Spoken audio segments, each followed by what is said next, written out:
5월 14일 북한 뉴스 브리핑 시작하겠습니다. 중국이 지난 3월 북한 약 4,900만 배럴의 정제유를 공급한 것으로 나타났습니다. 유엔 안전보장이사회 홈페이지를 통해 관련 사실을 공개했는데요. 중국이 북한에 정제유를 공급했다고 공식 보고한 것은 거의 반년 만의 일이죠. 예, 그렇습니다. 북한은 유엔 결의로 정제유 수입에 제한을 받고 있죠. 그래서 유엔 회원국은 만약에 북한이 정제유를 수출할 경우에 안보리 제재위원회에 보고를 하게 되어 있습니다. 그래서 북한의 정제유 수출량은 연간 50만 배럴 이렇게 제한이 되고 있는데요. 사실은 이런 유엔 회원국들이 결의의 내용이나 합의의 내용을 꼭 잘 지키는 건 아니에요. 어쨌든 유엔은 수평적인 관계이기 때문에 각국 정부가 뭔가를 해야 그것이 유엔 차원에서 이제 집계가 되는 그런 상황인데요. 그래서 이 정제유를 만약에 북한에 팔게 되면 그 판 달의 마지막 날을 기준으로 30일 안에 얼마를 팔았다 이렇게 보고를 해야 됩니다. 근데 안 할 수도 있다 이런 걸 좀 염두에 두시고 뉴스를 보셔야 되고요. 어쨌든 북한이 석유를 수입을 한다 그러면 사실 이목이 중국에 쏠리게 되죠.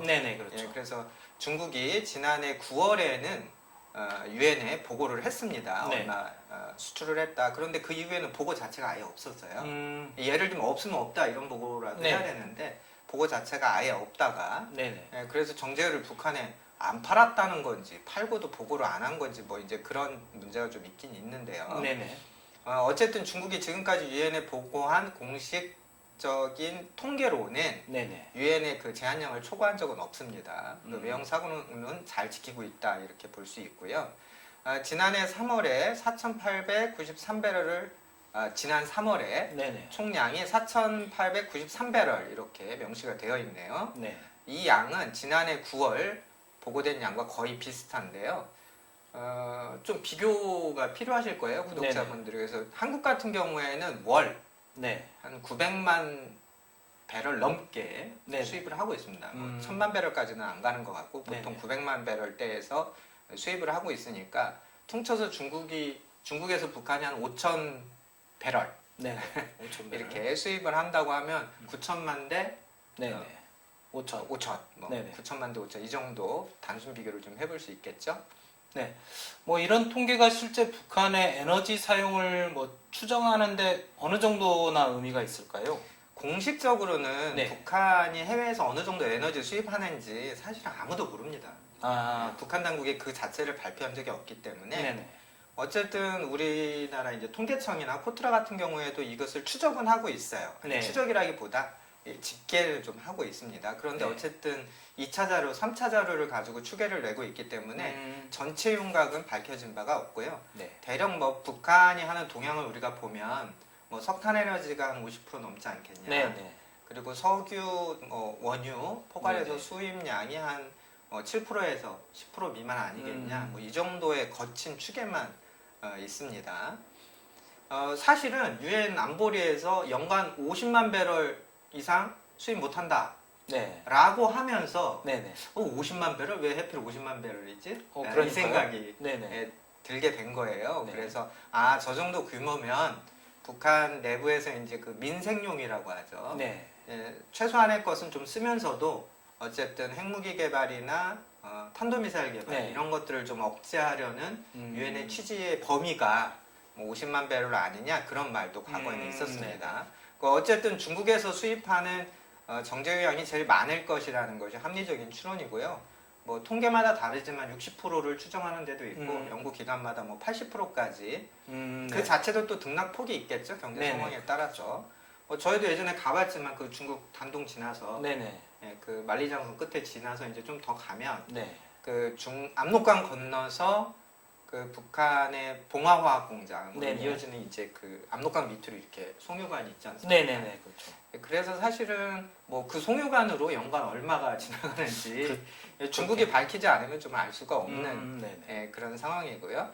또 2019년 푸틴 러시아 대통령이 평양을 방문하면서 북한이 이제 그 원유 정제유 수입을 좀 러시아 쪽으로 다변화하는 거 아니냐 이런 관측도 나오긴 했는데 어쨌든 러시아에서 가져오는 양이 그리 많지 않은 것으로 추계가 되고 있습니다. 그런데 재밌는 것은 러시아는 최근에 북한에 석유 수출한 적 없다. 네네네. 없다 이렇게 없다라고 보고를 보고를 네네. 했습니다. 저희가 또 북한 내부의 휘발유 가격, 네. 디젤유 가격 좀 모니터링을 하고 있는데요. 최근에는 휘발유 1kg, 북한은 리터를 안 쓰고 1kg 씁니다. 1kg 가격에 북한 돈은 한 11,000원, 휘발유가 11,000원 정도, 디젤유가 한 8,000원대. 네. 그래서 코로나19 발생 이후로 보면 대략 위아래 이 등락폭이 한 15%에서 20% 사이로 휘발유, 디젤유 가격이 이제 등락을 거듭하고 있는데, 우리 구독자분들께서 보시면 한 20%면 너무 이렇게 변동이 큰 거 아니야? 이제 이런 생각을 네. 하실 수 있습니다. 그런데 북한에서 그러니까 민간용 휘발유, 디젤유가 그렇게 뭐 광범위하게 사용되는 그런 그렇죠. 네. 커머디티 상품과 같은 그런 거는 좀 아니고요. 아직도 이제 사용처가 좀 제한이 돼 있죠. 네, 그래서 또 지역적인 차이, 또 북한 내부에서 수송 물류의 차이 이런 것들 때문에 뭐 이런 등락폭이 좀 보통 나라보다는 좀 크다. 하지만 일정한 수준으로 그 박스 안에서 움직이고 있다. 이 정도로 이해를 하시면 될 것 같습니다. 네, 다음 소식입니다. 최근 국제시장에서 식량과 원자재 가격이 꾸준히 상승하고 있다는 보도가 이어지고 있는데요. 미국의 소리방송이 국제 식량 가격 상승이 북한에 미치는 영향을 보도했습니다. 결론적으로 말씀드리면 북한에 별로 영향을 주지 않을 것이다, 이런 분석인데요. 예, 그렇죠. 유엔 식량농업기구가 지난 9일 4월 세계 식량 국가 지수 통계가 있습니다. 여기에서 이제 식량 관련한 통계가 많은데, 사실 이 통계 외에도 국제시장에서 원자재 식량 가격이 꾸준히 오르고 있어서 굉장히 우려가 많아요. 네네. 어쨌든 이 코로나19 문제 때문에 전 세계 경제, 각국 경제가 밑으로 푹 꺼져서 이제 좀 정상화가 되고 뭐 중국부터 해가지고 올라오려고 하는데, 그래서 사실 돈을 많이 풀었잖아요. 그렇죠. 전 세계적으로 양적 완화라고 해서 엄청난 유동성이 생겼는데 갑자기 이러다가 이 물가가 오른다. 예를 들면 인플레가 생긴다.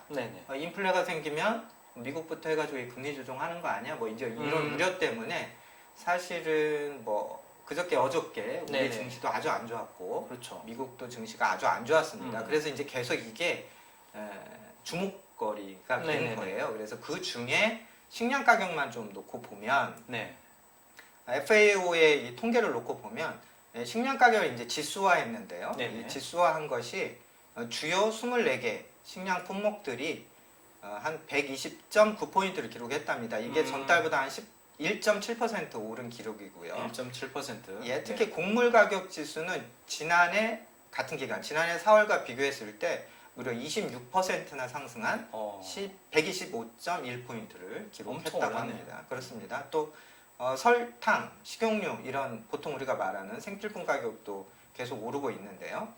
4월 설탕 가격 지수는 전년 기간보다 무려 58.2%가 상승을 했고요. 식용유는 전달보다 1.8% 상승, 또 전년 대비 162포인트 가격 지수를 보이면서 실제로는 거의 2배 가까이 오른 결과라고 합니다. 쌀 가격도 궁금한데요. 평년보다 훨씬 높은 수준을 유지하고 있다는 것이 통계에 나오고 있습니다.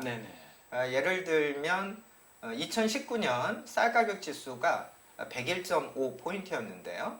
지난 4월에는 110포인트까지 올랐고요. 태국 쌀 같은 경우에는 1월에 전년 1월과 비교했을 때 25% 정도가 태국 쌀의 국제 유통 가격이 올랐답니다. 사실 한국도 쌀 가격이 많이 올랐어요. 저는 이제 이마트에서 쌀을 조금씩 사서 먹는데 저희 가족이 좀 집에서 밥을 많이 해 먹어서 제가 뭐 몇 달에 한 번씩 꼭 쌀을 사는 편입니다. 근데 요즘에 보면 좀 느낌상 한 몇천 원씩은 다 올랐다. 그래서 제가 통계를 봤더니 20kg 기준으로 보면 한국도 산지 쌀 가격이 54,000원. 그래서 작년 1년 전하고 비교하면 약 16.8%가 상승한 거랍니다. 많이 올랐네요, 다들. 국제 옥수수 가격은 지난해 같은 기간보다 무려 66.7%가 올랐습니다.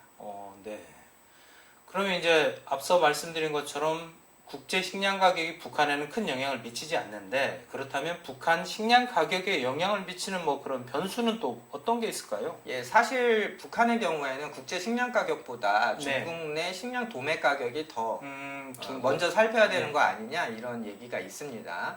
그러니까 국제 곡물 시장에서 북한이 직거래로 뭔가 사오는 비중이 별로 없기 때문에 오히려 중국에서 아름아름 뭐 밀수를 하든지 네네. 공식 지원을 받든지 그렇다면 중국의 곡물 가격이 더 중요하다는 거죠. 한 가지 주목되는 점은 중국이 올해 옥수수 수요가 굉장히 폭증해서 네. 옥수수 가격이 많이 올랐고 또 그것 때문에 옥수수 수입을 많이 했고 그래서 국제 옥수수 가격이 많이 올랐다는 결론이에요. 네네. 그래서 국제 가격으로는 1부셸당 5달러. 이 부셸이 네.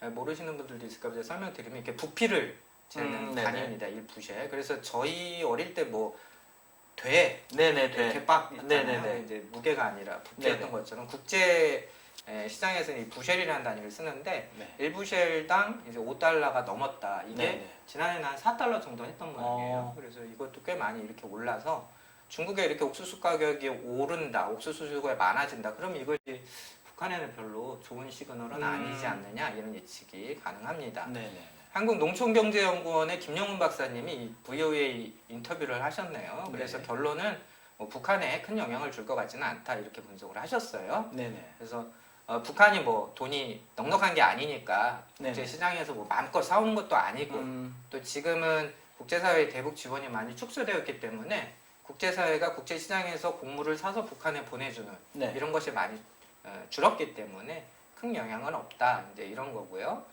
저희가 파악한 바로는 최근 북한의 그 시장 물가에서는 네네. 쌀 1kg에 북한 돈 한 4,000원 네. 혹은 4,000원 언더 이렇게 나오고 있고요. 옥수수는 kg당 2,200원에서 2,500원 정도의 등락폭을 보이고 있습니다. 네, 미국의 소리 보도입니다. 유엔은 싱가포르 적십자가 신청한 코로나19 관련 대북 지원 물품 반입에 대해 제재 면제를 승인했다고 합니다. 예, 지금 북한 대북 제재 상황이기 때문에 네. 북한에 뭔가 보내주고 싶은 분들은 좀 거창하죠. 유엔 안보리 산하 네네. 대북 제재 위원회의 승인을 좀 받아야 됩니다. 네. 그래서 싱가포르 적십자가 북한은 이제 조선 적십자라고 하죠. 네네. 북한 조선 적십자에 이제 코로나19 유전자 증폭 감시 네네. 기기 뭐 이런 것들을 좀 지원하게 됐다는 거죠.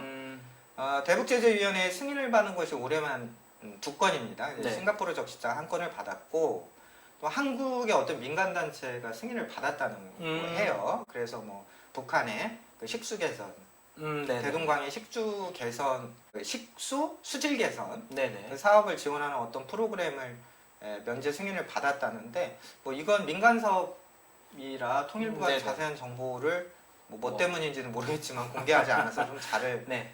모르겠습니다만 그런 사건도 있었습니다. 최근에 이 북한에 대한 코로나19 관련 지원에 대해서 좀 설왕설래가 있었죠? 예, 북한은 뭐 코로나19에 대해서 네. 뭐 체제가 건장하다 이런 것들을 계속 외부에 과시를 하고 있어요. 네네. 우리는 확진자가 없다 이런 태도도 보이고 있고 네. 또 평양에 계속 이 내부 정치 행사를 뭐 수천 명을 모아놓고 하고 있습니다. 그렇죠. 그런데 오히려 외부에서 좀 말이 많죠. 네네. 그래서 뭐 미국에서는 최근에 이 바이든 정부가 대북 정책 검토를 끝낸 이후에 북한의 백신 지원을 검토할 수 있다. 검토할 수 있다. 정치인들의 말이 항상 이런 식이에요. 그렇죠. 그래서 또 코백스에서는 북한이 네. 이 코백스의 백신 지원을 거부한 적이 없다. 거부한다는 기사가 한번 있었죠. 네, 그래서 네. 거부한 적은 없다. 그럼 거부한 적이 없다면 뭔가 협조적이고 네. 또 이후에 어떤 그 모니터링이나 국제 감시 이런 거에 적극적이냐 하면 뭐 그 얘기는 아닌데 거부한 적은 없다. 또 이런 네. 이렇게 말을 했고요.